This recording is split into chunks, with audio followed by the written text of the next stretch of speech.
Salutations, everybody. It is Matty here today, sitting down to finally, I know it's been a little bit since this update dropped, but we're finally talking about that Starfield update. Indeed, I laid my hands on the June update, playing the brand new quest line, testing new weapons, testing the new armor system, yes, even testing the creations and seeing what's going on here. But look, I read the comments, right? I see them all down below. Whenever I talk about Starfield, some of you are like, I sleep, boring, I sleep. Okay, you're tired? Then let me introduce you to a mattress. The following video is sponsored by Helix Sleep. Finally, it is time for a brand new mattress. My back has been killing me. Helix Sleep offered to hook your boy up, and I could not be more excited. On Helix's website, they have a sleep quiz that matches you to the perfect mattress based on your body type and sleep preferences. I ended up with the Helix Midnight Luxe. Put the order in, they delivered it right to my door. Easy setup. The mattress comes rolled up in the box. All you do is cut the packaging, it quickly spreads out, and boom, you got yourself a brand new mattress. There's a 100-night sleep trial to test the mattress. I've already made my decision. This bad boy is staying in the home. I absolutely love it. I've had it for a week now, and I have been sleeping like a little baby on it. Helix mattresses include a 10-year warranty, and they offer financing options and flexible payment plans, so you have a lot of options of approach here if you're really in need of a brand new bed. The Helix lineup offers 20 unique mattresses, including their award-winning Luxe and Ultra Premium collections, the Helix Plus, a mattress designed for big and tall sleepers, kind of me basically, and the Helix Kids mattress designed for growing bodies and endorsed by child sleep and medical experts. Unlike other brands, Helix mattresses do not contain fiberglass, which can be harmful to your health, so you're winning all around no matter your age or your size. So what are you waiting for? Visit helixsleep.com/MrMattyPlays to get 30% off an Elite or Luxe mattress plus 2 free pillows, or take 25% off site-wide during their 4th of July sale running now for a limited time. So ladies and gentlemen, let's dive into it and not delay any further. I got some good news and some bad news for you when it comes to this update. For starters, the good news. I think creations have a really high ceiling here. The bad news, I think they have the potential to be horrifically priced. I want to dive into that first. It's a really strange situation because Bethesda provided a full free quest line where you unlock the Trackers Alliance and you're going to go ahead and chase down a bounty. And I not only thought the story was good, but the dungeon was fun to explore as well. I'll get into why in a moment, but then afterwards I played the next quest line in the Trackers Alliance where you're going to hunt down the Vulture. And while the first quest line took me just around 50 minutes, the second one took me under 20. And you have to pay the equivalent of $7 for that. At the same time, as someone who's tested Creation Club content across Skyrim and Fallout 4, I did notice some major differences. Things like, hey, all of this content for this Creation Club quest is on one planet. And so I got a good feel for typical BGS exploration, even if the stuff surrounding this quest line was procedural. And that does give me a little bit of optimism for what Starfield can feel like with better exploration. It also is fully voiced. All of the NPCs included are completely voiced. And you look at something like that versus in Skyrim where everyone was silent and quests had to work in a really weird way where it kind of broke you out of the experience. The system and the framework itself is a major step forward. However, what is scary, even after getting my answer from Todd on the Creation Club pricing, is the pricing for this stuff. I mean, $7 or really $10 if you've already spent your free Creation Club credits for what is an under 20-minute quest line. And it was a solid one, I guess, but for that price tag, that's tough to stomach, especially when you got Fallout 76 that just dropped for free, by the way, an entire map expansion, a new main quest line, new weapons, new enemies. And I get it, 76 does have the trifecta of monetization, so they have more money coming in. But Starfield not giving out this quest line for free, quite frankly, was a little jarring. Especially because compared to the one they do give you for free, it adds very little. And I know Todd said the intention wasn't to fragment up an entire quest line or a faction, but I just don't even get the rationale for charging for this quest because, frankly, compared to the free one, it adds very little. But I want to start off from a broad view. Going through the creations menu was pretty encouraging because there's already some cool stuff in there, and I really like how there's a mark for achievement friendly. I naturally already modded my game for Starfield when it first came out, so I've already lost access to getting more achievements on my main save file for the game, which is going to continue to hurt my soul as I put more and more hours into it. One day I'll 100% achievement hunt Starfield. But right now, this playthrough is not going to be the one. But they do mark certain creations like, hey, you can get this, you can enable it, and it's not going to affect your achievements. I like seeing that sort of stuff.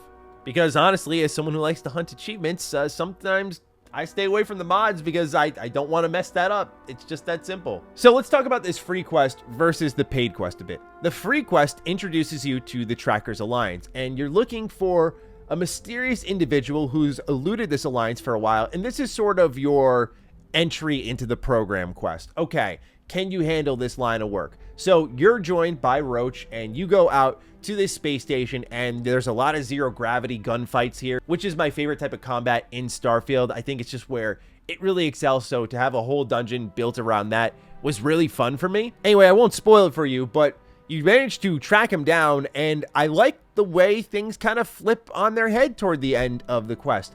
You get hit with a really good reward of a new arc wielder kind of weapon, like some Dead Space energy here. And I was using this thing all throughout the entirety of the paid Creation Club quest because it was just so fun to use. I was just mowing everyone down with it.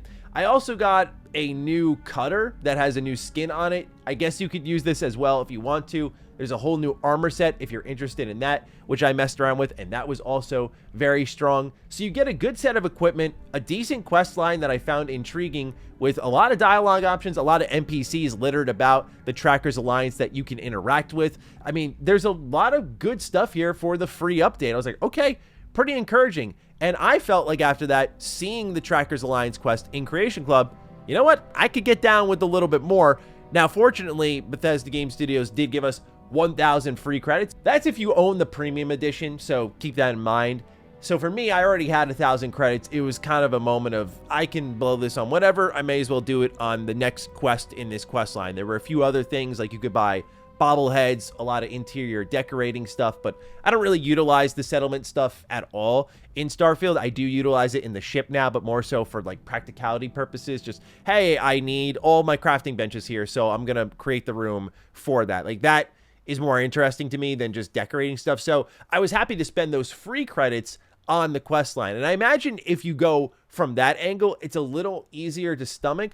But going into this quest line, once again, you have to hunt someone down. This time it's the Vulture. The way it's introduced is really cool. Someone's just sitting out in the middle of an abandoned military outpost, and he's like, hey, you shouldn't have come here. And I love how ominous it felt, because he's like, this dude has a bead on us right now. And from there, you're going to track him down to a cave on the other side of the planet. And from there, you're going to track down this target of yours to a cave that's a couple hundred meters away. And so I actually got to explore on the planet continuously in Starfield, which you very seldom get a chance to do. And so it was actually nice to feel that out. That's where I say some of the ceiling is higher for Starfield and its creations and its expanded content and its updates, is that, oh, this is the flow I wanted from the base game. And you're seeing it's going to be gradually filled out bit by bit. You make it to the cave, you get more information on this individual, which brings you to a farm where you can hold his sister hostage. He then shows up. You can choose to kill him or not, and the quest ends. And when it ended, I will admit my authentic reaction was, what? Over already? Yeah, it was a little underwhelming in that regard.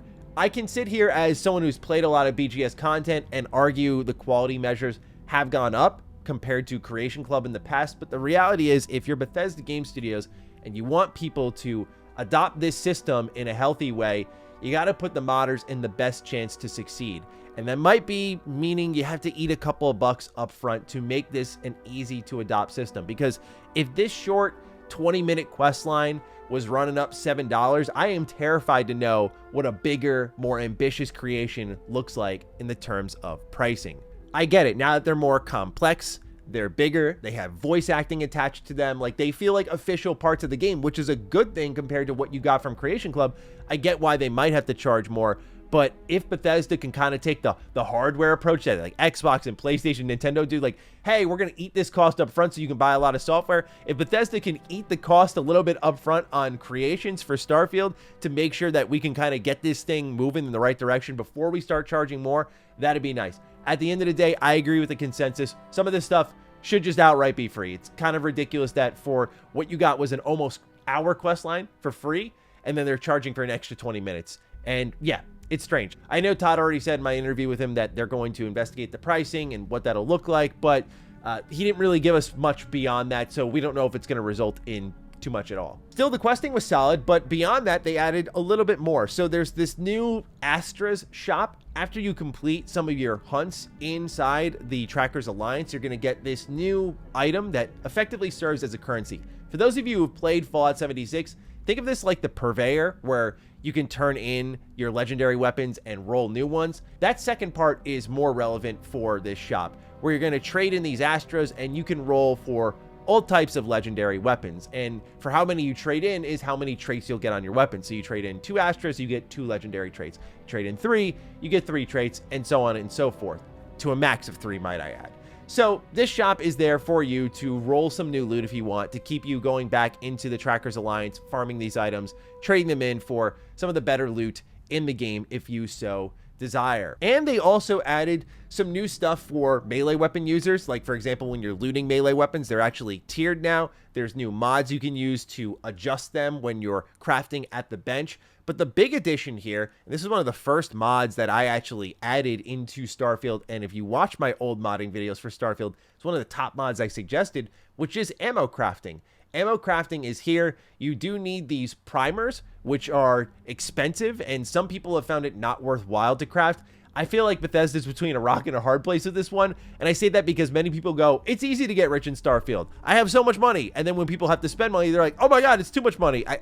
I don't get it, but to me, I like the system. It works well, where I'm just not going to be running out of ammo constantly. I already get a lot of ammo drops in the first place in Starfield, so to have that combined with crafting, I think it's good to have here. It felt like the missing element, quite frankly, and so I was happy to see it added in, and I think it works just fine. You have to still go to a research station. You have to invest materials in to then unlock the ability to craft ammunition, and then you can go to a workbench and you can craft your ammo there, so you're fully stocked up. All in all, looking at the update broadly, I'm mixing in the potential of the future with what we have here. I'm a little mixed.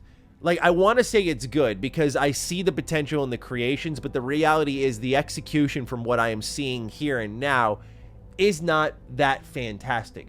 Whereas I look at things like the free quest is great. The new weapons and armor, awesome. New crafting stuff, awesome. The new shop, great. I think creations can be healthy for the game, but I think Bethesda, as I've said before, needs to be really careful here. You already stepped on one landmine with Creation Club. Then you forced the issue. You've had the ability to learn from that. So then you step into Starfield and your first big quest is another landmine. I don't think that's going to be well accepted by the community if you continue to do this and play a little dumb with it, right? Like, you know how people feel about this stuff. So you know you need to price it right. And I'm sympathetic to the situation, I think, compared to others where I feel for the modders. Like, they're trying to get their bag, and they deserve to. The reason that these BGS games are relevant is because many people did free work for a while, broke their back over it, and made whole-on games within Skyrim, within Fallout New Vegas, etc. Like, that is what made these games so prolific beyond Bethesda Game Studios' own work. So I get the idea of Bethesda's intention to get them paid, and you have to charge a certain amount to get them paid, but maybe we have to reanalyze what scope looks like for creations. Like, if they're going to be this much money, we need to increase time spent with these. That's what's going to measure up for the value for everyone. I think when it comes to quality measurement, that only matters so much in this paid additive content, and frankly, you shouldn't walk away feeling like that could have been free. That's the worst thing you can do for something you're paying for. So I'm hoping this is the last landmine that Bethesda Game Studio steps on when it comes to this program. No doubt, I'm already seeing skins in there. We know the vehicles coming in Starfield, the ground vehicle. There's going to be skins for that. There's going to be skins for your starships. There's going to be skins for your weapons, for your armor. Like, we already know that sort of stuff's coming. I'm just hoping with the questing stuff, the area, the location, exploration stuff that really lights the fire, myself and other BGS fans, that they buckle down and get the value proposition right there. Because if so, I do believe that the creations can be great for Starfield. I think people like coming back to these games, and if Bethesda wants to support that in a meaningful, official way, that's great. And I think if they do well, you can sort of nurture the modding base even further and get more people into it, learning and trying to get to that point of being able to sell their stuff. The question now lies in the fact that, our modder is going to continue to work for free. And so we're in this interesting time period here right now. Some will continue to do so and keep it as a hobby, but some will want to chase it as a profession. Might be like, hey man, why am I working for free when I could be doing that? And I don't blame them. So interesting spot to find them in, but nonetheless, I generally enjoyed parts of the update, but I think Bethesda really needs to reassess the pricing of the content that we're paying for here, because I think people are willing to pony up, but you got to make sure you're offering enough content to make it worth that price tag. With that, ladies and gentlemen, those are my thoughts on the Starfield June update. It was nice to dive back in. Really looking forward to getting that land vehicle update, and really looking forward to seeing what Starfield does with Shattered Space whenever that gets a release date announcement. I imagine Gamescom. We'll see, though. With that, I kick it over to you. What do you think about all of this? Fire away down below. Have you tried out Starfield's June update? Let me know. Other than that, catch you in the next video. Stay sexy, stay active. I love you all. Peace.